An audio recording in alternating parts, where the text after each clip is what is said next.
Hello friends, welcome to Samayal Pattinam. இன்னைக்கு நம்ம சேனல்ல பனீர் பட்டர் மசாலா ரெஸ்டாரண்ட் ஸ்டைல்ல எப்படி ரெடி பண்றதுன்னு பார்க்கலாம். இது சப்பாத்தி, ரோட்டி அப்புறம் ஃப்ரைட் ரைஸ் எல்லாத்துக்குமே சூப்பரான சைட் டிஷ்ஷா இருக்கும். இதுக்கு நம்ம இன்னைக்கு 200 ml பால் தண்ணி சேர்க்காம எடுத்துர்க்கோம். ஃப்ரெஷ் க்ரீம் யூஸ் பண்ணாம பால் யூஸ் பண்ணி பனீர் பட்டர் மசாலா ரெடி பண்ண போறோம். இது ரொம்ப டிஃபரண்டாவும் அதே சமயம் ரொம்ப டேஸ்டாவும் இருக்கும். பாலை இந்த மாதிரி நல்லா காய்ச்சிட்டு எடுத்து வச்சிடலாம். இப்போ தக்காளி பேஸ்ட் ரெடி பண்ணிடலாம். இதுக்கு 2 தக்காளி, 10 இல்லைன்னா 12 முந்திரி இது ரெண்டுத்தையும் மிக்சியில் போட்டு பேஸ்ட்டாக அரைச்சிக்கலாம். கூட தண்ணி எதுவும் சேர்க்க வேணாம். நம்ம சேனலை இது வரைக்கும் சப்ஸ்கிரைப் பண்ணாதவங்க மறக்காமல் சப்ஸ்கிரைப் பண்ணிடுங்க. இது ரெண்டுத்தையும் நம்ம அரைச்சி சேர்க்குறதால கிரேவி திக்காகவும் ரொம்ப சாஃப்டாகவும் இருக்கும்.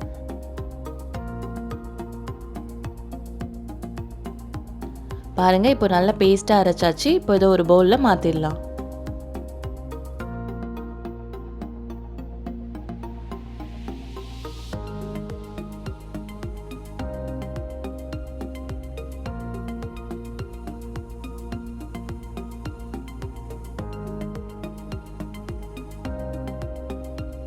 இது கூட 2 டீஸ்பூன் டொமேட்டோ சாஸ் சேர்த்துடலாம்.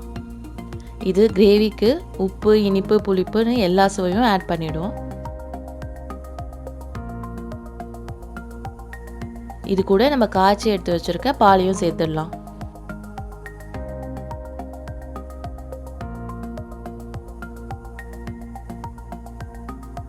இப்போ இதை ஒரு வாட்டி நல்லா மிக்ஸ் பண்ணி விட்டுடலாம்.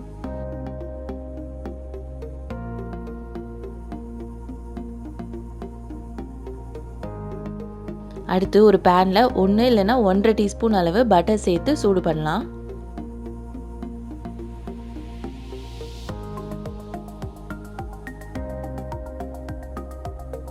வெண்ணெய் நல்லா உருகினோன்னு அதில் 2 பட்டை அப்புறம் 1 டீஸ்பூன் சீரகம் இது ரெண்டுத்தையும் சேர்த்துடலாம்.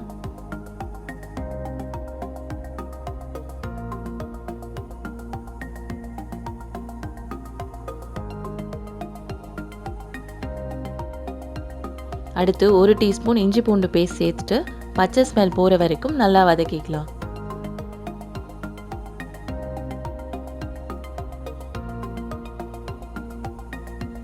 இப்போ பொடியாக நறுக்கின ஒரு வெங்காயம் சேர்த்துட்டு நல்லா பொன்னிறமாக ஆகிற வரைக்கும் வதக்கிக்கலாம். வெங்காயம் நல்லா வதங்கலைன்னா கிரேவி சாப்பிடும்போது நல்லா இருக்காது. ஸோ நல்லா கோல்டன் ப்ரௌன் ஆகிற வரைக்கும் ஃப்ரை பண்ணிக்கலாம். இப்போது இது கூட 1.5 டீஸ்பூன் மிளகாத்தூள் சேர்த்துடலாம். காஷ்மீரி மிளகாத்தூள் யூஸ் பண்ணிங்கன்னா கலர் ரொம்ப சூப்பராக இருக்கும். காரமும் கொஞ்சம் கம்மியாக இருக்கும். இப்போது இது கூட 1/2 டீஸ்பூன் கரம் மசாலா சேர்த்துடலாம். இது 1 நிமிஷத்துக்கு வதக்கிக்கலாம்.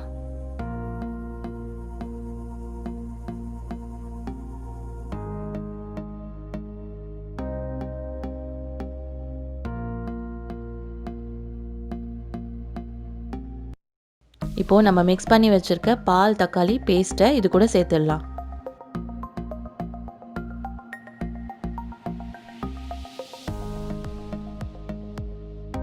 அப்புறம் இந்த கிரேவிக்கு தேவையான உப்பு சேர்த்துடலாம்.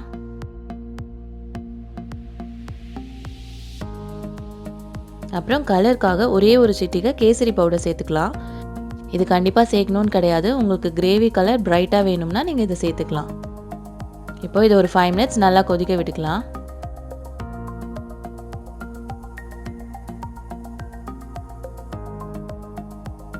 பாருங்க, இப்போது கிரேவி திக் ஆயிடுச்சு. இப்போது இதில் பன்னீர் சேர்த்துடலாம். நம்ம இன்றைக்கி 200 கிராம் பன்னீர் எடுத்துருக்கோம்.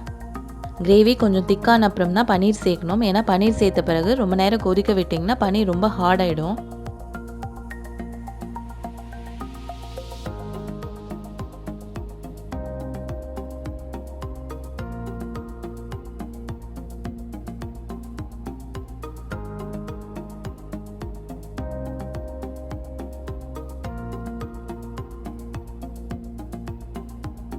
இப்போது 1 டீஸ்பூன் அளவு சர்க்கரை சேர்க்கலாம். இது லைட் ஸ்வீட்னஸ்க்காக நம்ம ஆட் பண்ணுறோம். அப்புறம் தக்காளி ரொம்ப புளிப்பாக இருந்தால் கூட இது பேலன்ஸ் பண்ணிடும். இப்போ இது ஒரு வாட்டி நல்லா மிக்ஸ் பண்ணி விட்டுடலாம். பன்னீர் ஆட் பண்ண அப்புறம் ஒரு 2 to 3 மினிட்ஸ் குக் பண்ணால் போதும். ஸ்டவ் மீடியம் ஃப்ளேம்லேயே வச்சு குக் பண்ணுங்கள்.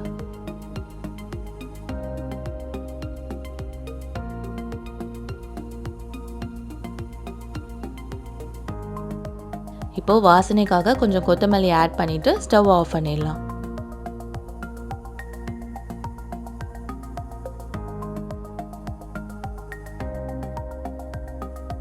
அவ்வளோதான், வீட்டில் இருக்க பொருட்கள் வச்சு ரெஸ்டாரண்ட் ஸ்டைலில் சூப்பரான பன்னீர் பட்டர் மசாலா ரெடி பண்ணியாச்சு.